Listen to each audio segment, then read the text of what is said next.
They welcome to another episode of Inside Sports with Rashad Mitchell, episode number 78 on the Recliner Media Network.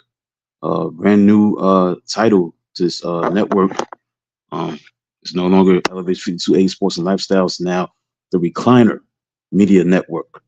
So it's Inside Sports with Rashad Mitchell, new digs, new logo, new platform. As far as like the look is different and brand new. So it's great to be back for another episode of Inside Sports with Rashad Mitchell, episode number 78. It's going to come on at 7:35, but decided to do it a little early, hour earlier, get out the way. A lot to get into, man. We're going to start with, obviously, with the college football. The season is winding down, man. We got last 2 weeks of the season. So he was going to vie for that, positioning in the college football playoff position aspect, man. And last week was very interesting. Had drama-filled week of college football. We had Clemson upsetting number 20 Louisville 20-19. But it was all about the Saturday games, man. You had Oklahoma versus Alabama. You had Georgia versus Texas. Give credit to Oklahoma, man, going on the road and beating Alabama 23-17, 23-21, I think it was. It was a big time win for them because they went and snapped the 17-game winning streak, longest in college football. And that was a big time win for the University of Oklahoma. And that's impressive because this is a new team in the new conference, and the conference like the SEC, coming from the Big 12 and coming in to represent themselves to the fullest. They really did that. They made a statement. They proved that they deserve to be in the SEC because the SEC is very rugged, man. Got a lot of good teams, and for Oklahoma to go inside Alabama, go there and win, handle their business, and put the work they need to put in to win that game, just especially on the road and snapping that long win streak was impressive. So give credit where it's due to the University of Oklahoma winning that game. It's a big win for them. It's kudos to them. They deserve it. Final scores was see go over again.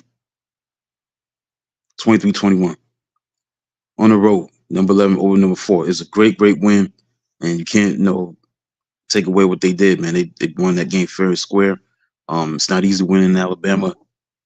Goes to the long winning streak, but that was a big time win for them.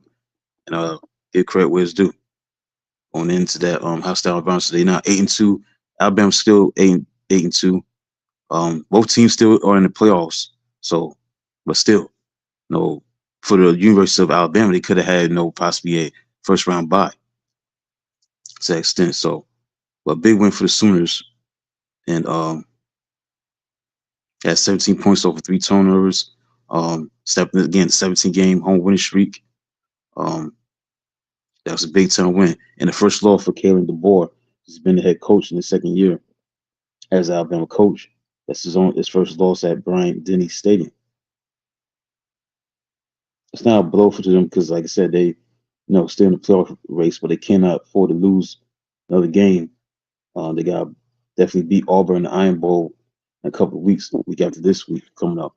So I had to start with that for Saturday's slate of games are concerned. And then you had obviously Georgia made a big statement against University of Texas. Texas team that had a lot of expectations coming into this college football season, being preseason number one, going against Ohio State. They had a great chance to keep their hopes alive, but they didn't deliver the goods in prime time. They lost 35-10. Dominant performance in the second half by the Georgia Bulldogs. They win big games. They're 99-1. I think this might be the end of Texas as far as getting into the postseason. Stockton now played Arch Manning. Arch Manning had a lot of hype going into the season. Obviously, he's not going to win a Heisman, anything of that nature, but this could have been like a Heisman type of moment for him if he was to get into that race before the season ends. But no, it's a wrap. Stockton played very well. He threw 4 touchdown passes. So it's a big time win as they win 35-10.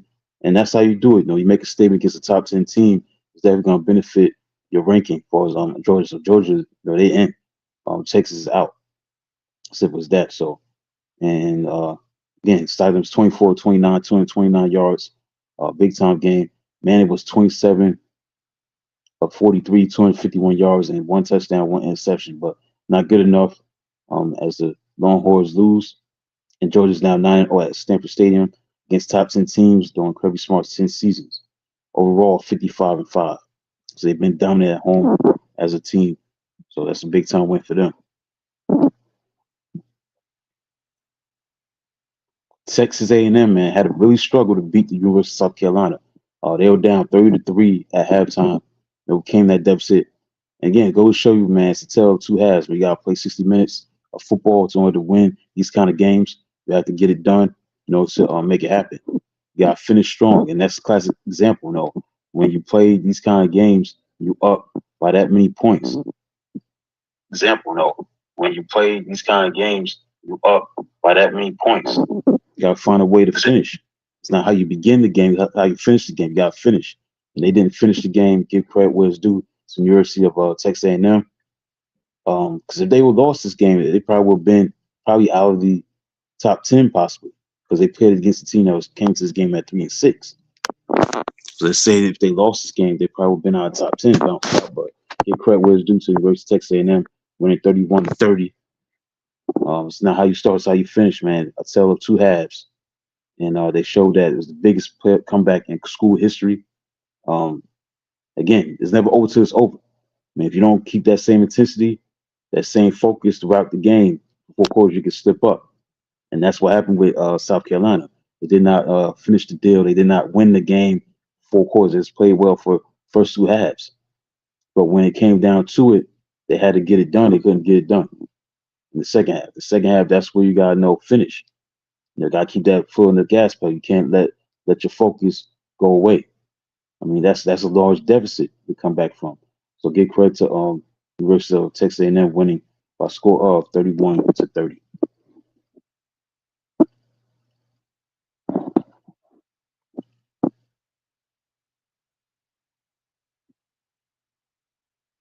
Notre Dame won a big game against Pittsburgh, 37-15.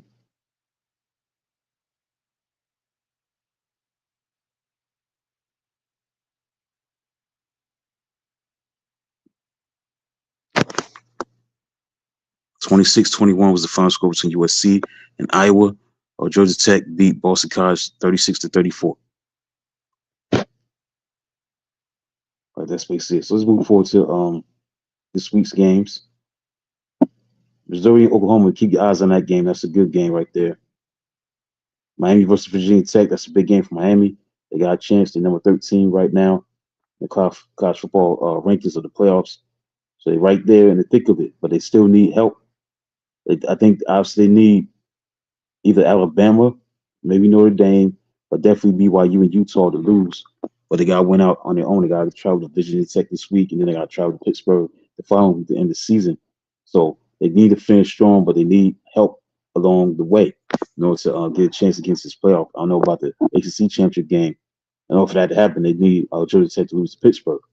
So they need a lot of help for possibly against that playoff scenario, excuse me, if they want to get into the postseason. So they need a lot of help along the way in order to get in to the playoffs. You gotta make a statement because it's all about statements. Once you get into the latter part of the season, it's about statements.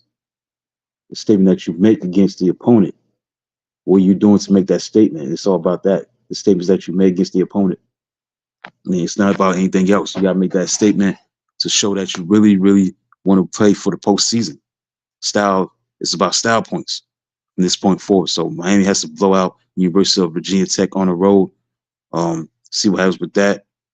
Then you look at games like USC has a chance, slight chance to get into the postseason as well. Oregon, that's a big time game right there. Even Vanderbilt and Kentucky is an interesting game,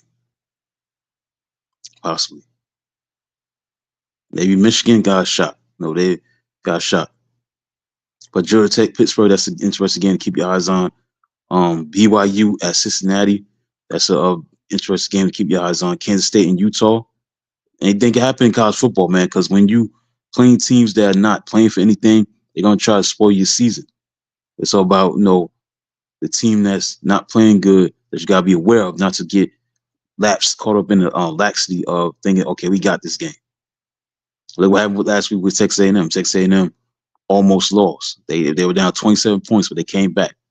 If you don't bring your A game, you get picked off. So I think I can see some upsets this weekend. It's possible. Every weekend, you could also any team get upset if they don't bring the A game. And I think what you're going to see is that you're going to see a lot of teams be tight, have that tightness. They know they got to play for something, but they're playing against a team that has nothing to prove, nothing to lose. They may not even be bowl eligible. They may be bowl eligible, but they may not be bowl eligible. But you still got to deal with trying to stay focused and stay afloat despite them teams trying to knock you off. So that's the thing that stands out with these matchups this weekend in college football. So that's basically it, man, as far as that's concerned, for the college football landscape. Let's get into the National Football League. The thing that stands out to me is the Denver Broncos, man. Denver Broncos may be the new sheriffs in town as far as the AFC West is concerned. They've been dominating this division as far as Kansas City Chiefs is concerned, winning 9 straight division titles. Look like that's about to come to an end. I think the way they're playing right now, the Chiefs, they don't like the Chiefs of old. They 5-5. They're a 500 team. It's unprecedented, uncharacteristic, uncharted territory for the Chiefs of Kansas City to be in that situation, to be in a situation where they're 5-5 going into this kind of week in week 12. So the Denver Broncos handle their business, man. Bo Nix, he plays well in the fourth quarter. He led the drive to get to the field goal position for Will Lutz to make the 35-yard field goal to win the game 22-19. And plus, when you look at Denver, they got a big time defense, man. The defense is really good. Orange Crush defense definitely in full swing in this game. And like I said, when you look at the Denver Broncos, man, they may be the new sheriffs in town. When you talk about the things that they've done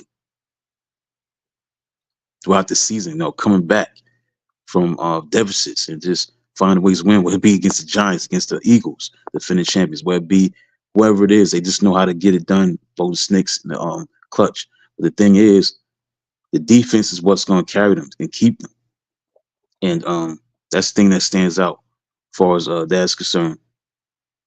And I think that's the thing you got to keep your eyes on with the Denver Broncos, man. Is this a new team that's going to be the best in this division for a long period of time?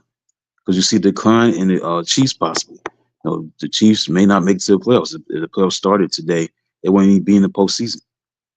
Who would have thought that? So I think this is it.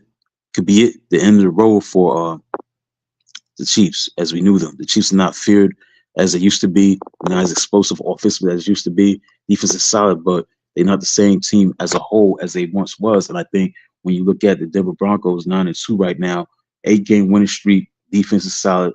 They got an offense that's not great. They can be tough to deal with, tough to watch on offensive end. But the defense is definitely a tough team to deal with.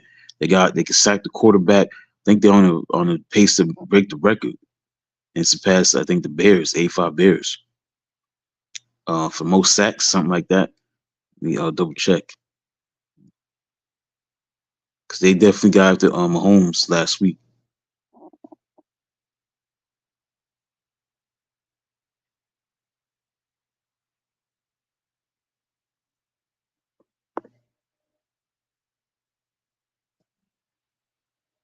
And plus, the one-score games is something that the Chiefs have mastered in the past, especially last year.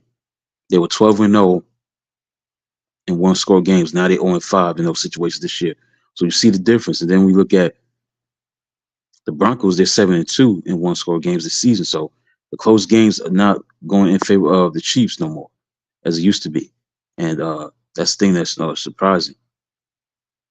And plus, the Broncos have won 11 straight at home. They haven't lost since October 2024. So they're Mount House Stadium always been the old stadium in the back in the day. It used to be a very tough place to play. The altitude, the thin air, the crowd noise. I mean, it's a very tough place to play. You know what I'm saying? The crowd be very, very noisy.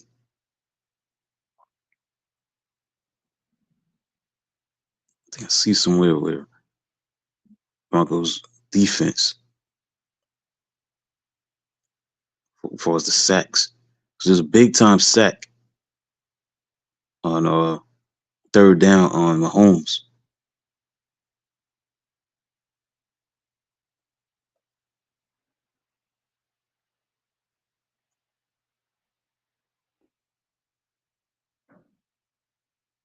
Came on a blitz or something like that. Yeah, Jaquan McMillan. Yeah, 3rd and 10, he came in on a sack. That was his second sack by McMillan.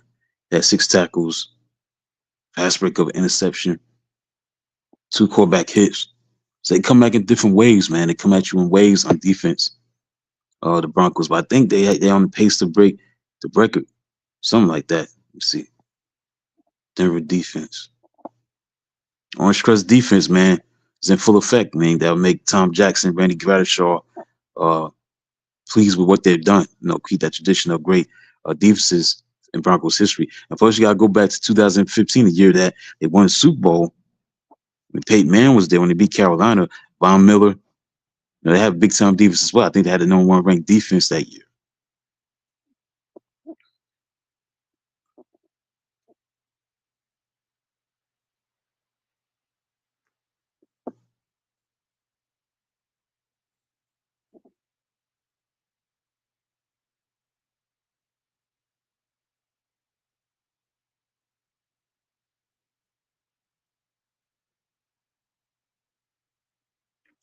This has got this defense right now. Yeah, here it is. This is a great defense, man. When you look at their defense, they held the Kansas City Chiefs to 20 points, under 20 points. They have done that in every game in the Sean Payton era. But they made Patrick Mahomes look human again. See, their defense, they got in 11 games this year, they got 49 sacks. They got 126 pressures, third down percentage, 28.9%. Red zone percentage is 35.7%. Then was allowing a third best 17.5 points per game. Their third in yards allowed. They got 49 sacks through 11 games, and they're on pace. They keep going. They'll set a new NFL record by 4 sacks. They had 72 sacks on the 84 Bears. That means that Denver can be on pace for 76 sacks this year. The current record 63 sacks in franchise history. When you look at these players, we got Nick Benito got 9.5 sacks. Jonathan Cooper had 7.5 sacks. Zach Allen 6 sacks. Jonathan Franklin Myers 4.5 sacks. Jaquan McMillan 4 sacks. Not big names.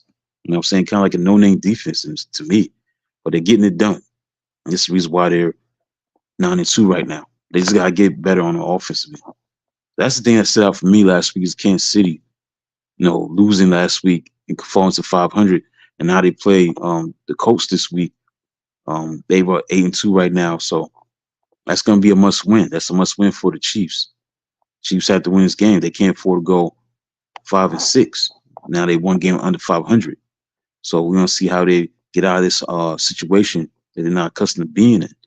So that's a big time game. It's coming Sunday in Kansas City. That's a big time game.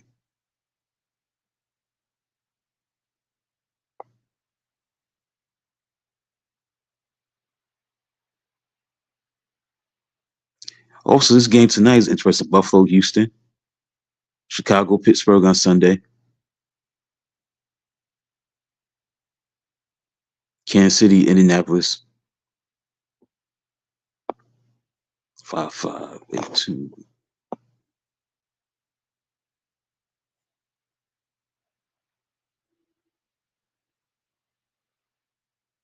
Philadelphia, Dallas. The Cowboys keep their playoff hopes alive, possibly. The Rams and the Buccaneers and the Carolina Panthers and the San Francisco 49ers. Those are games to keep your eyes on.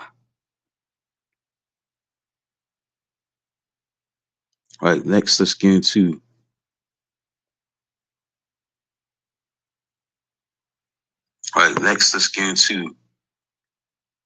NBA recap.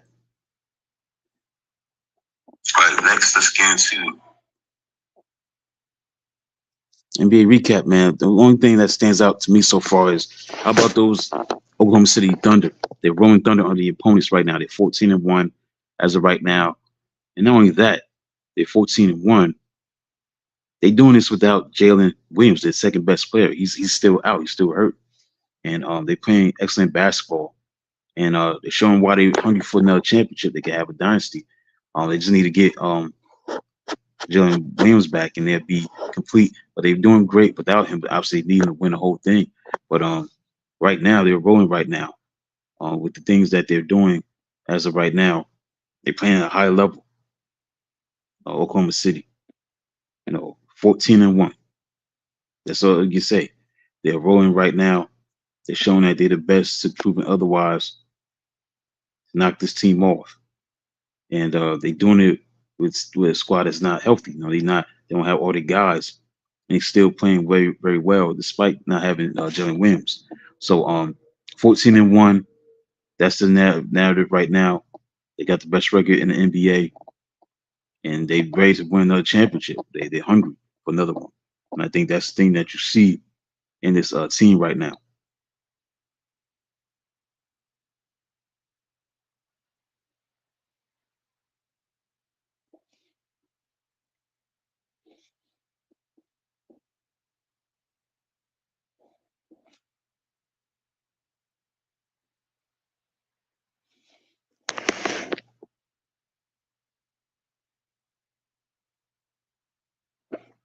Oh, they're 15-1. Excuse me. I thought they was 15-1, 14-1. They're 15-1.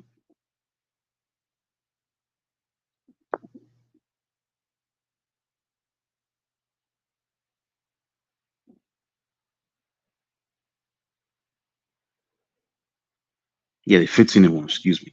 They're 15-1. 15-1 record, 7-game winning streak. I mean, they're playing very well. They're playing excellent, but they're doing it without their one of their second best players. They're one of their best players, and Jalen Williams. He's been out. He hasn't played at all. He's been injured. Not only him, there's other guys that's been out so far this season.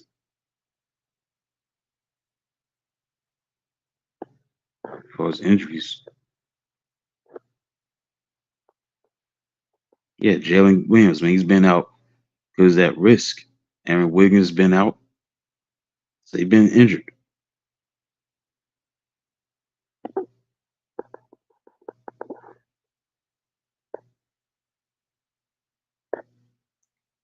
And it just shows you how great this team is. Even without his services, they still playing at a high level.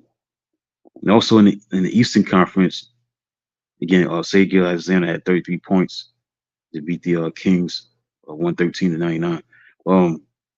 When you look at the Eastern Conference, man, keep your eyes on the Detroit Pistons, man. Detroit Pistons are looking very good. They're 13-2 right now, 11 straight wins as of right now. They're top of the Eastern Conference. Behind them is the Toronto Raptors. They're 10-5. Um, so those are two teams that are playing the best right now. Is the Oklahoma City Thunder and the Detroit Pistons.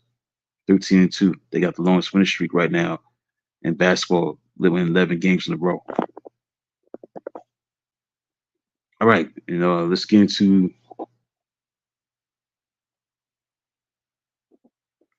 remembering Kenny Easley. Rest in peace to him, the enforcer. They called him. Um, Kenny Easley passed away, unfortunately, at age 66. Didn't play that long in the NFL. Drafted in 1981. That great draft class with Lawrence Taylor and Ronnie Lott. I think Mike Singletary was in that draft class, and he passed away on the 14th of November. So he's known as the enforcer, great hitter at the same position. Plus, he's a guy that won the Defensive Player of the Year in 1984. So this guy definitely made his mark on the game. Went to UCLA, first round pick. Yeah, he was a great player in college. And he was a top 4 pick in the draft. So this guy was definitely legit. Drafty, to come out. Um, Lawrence Taylor, George Rogers. That was the look at this draft. Look how great this draft was because it was such a premium on the defensive end in that draft at the time. I mean, looking at this draft, you had George Rogers, Lawrence Taylor, Freeman McNeil, Kenny Easley came in the fourth overall pick, EJ Jr., Hugh Green, Ronnie Lott. This defense players in general. Dennis Smith, Hanford Dixon,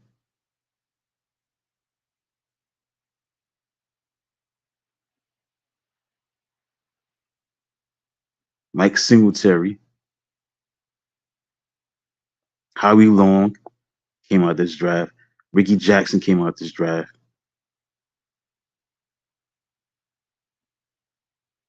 It's a lot of interesting players that came out this draft, and a lot of defensive players, came out this draft. That's this thing that stands out in this classic draft is that so many great players came out this draft. I mean, Dexter Manley came out in the 81 draft.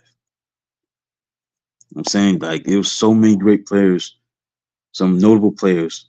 They didn't live up to the hype, but they were pretty good. And it came out this 81 draft, and this Kenny Easley was part of that draft and did his thing.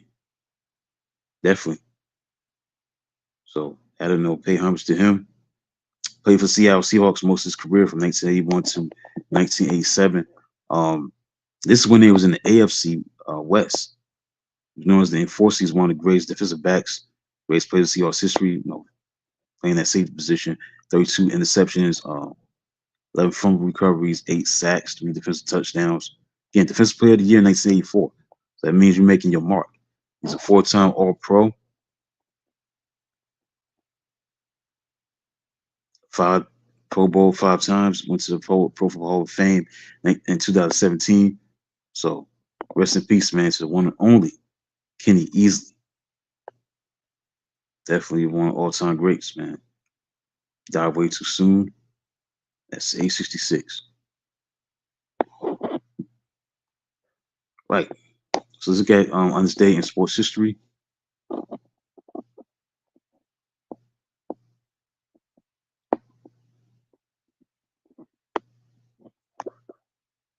November 20th. November 20th. Look at the events that took place on this day. Not gonna go over everything, but let's get into it. In 1866, on November 20th, French inventor Pierre Lallemand patents rotary crank bicycle. Next, we got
right, so continue on. Sorry for the delay. Right, the NHL abolishes regular season overtime until World War II was over. On this day, November 20th, 1942, Mickey Mantle won the MVP on this day, November 20th. He won the MVP, third time American League MVP. Rookie of the Year award went to Tom Seaver, 1967. Pele, Brazilian soccer legend, icon, scored his 1,000th goal in November 20th, 1969. That's what happened on this day.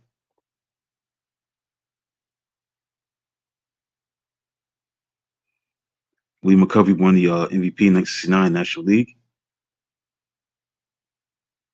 In 1977, Steve Largent began his NFL streak to catch 177 consecutive game receptions. It started on this day where he began that streak of 177 consecutive game receptions. I mean, that was Steve Largent was a great player, very underrated, played for the Seahawks as well.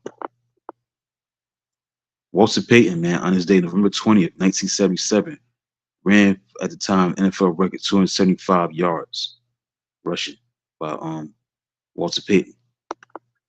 275 yards rushing NFL record on this day, November 20th. Big time. Butch Wolfolk on November 20th for the Giants tied the NFL record of 43 attempts rushing.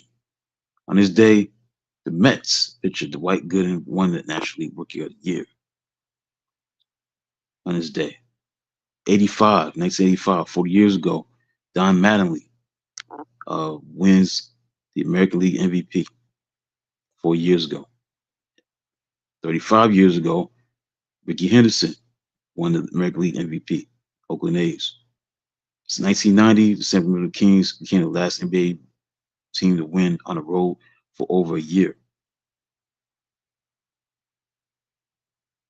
Last NBA win on the road for over a year.